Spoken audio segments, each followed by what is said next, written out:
When I decided to write about my experience in love, I thought a lot about what use my confessions would be. Before me, people wrote a lot about love. They depicted it on the walls of caves, and in pottery and clay vessels. In the past, they engraved it on elephant ivory in India, on papyrus in Egypt, and on rice in China. They presented it as offerings and vows. When I decided to publish my thoughts about love, I hesitated a lot. I'm not a priest, nor have I taught students, and I do not believe that roses are obliged to explain their fragrance to people. What am I writing, my lady? It is my experience alone. It concerns me alone. It is the sword that pierces me alone. So, with death, my presence increases. When I traveled in your sea, my lady, I did not look at the sea map, nor did I carry with me a rubber boat, nor a life buoy. Rather,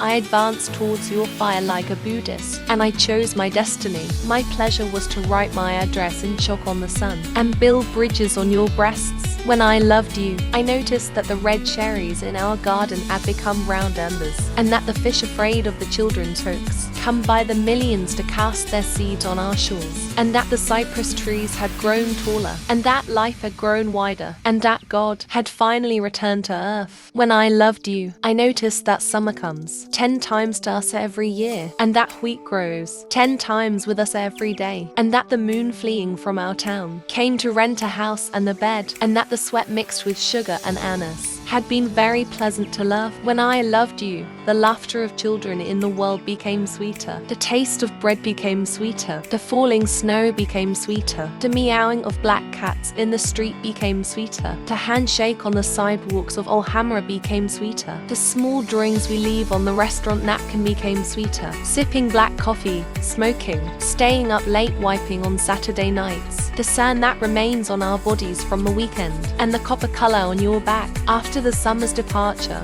became sweeter, and the magazines that we slept on, stretched out, and chatted on for hours became birds on the horizon of memory. When I loved you, my lady, they blessed me. All the pineapple trees in your eyes, and thousands of acres in the sun, and they gave me the keys to the heavens, and they gave me medals, and they gave me silk. When I tried to write about my love, I suffered a lot.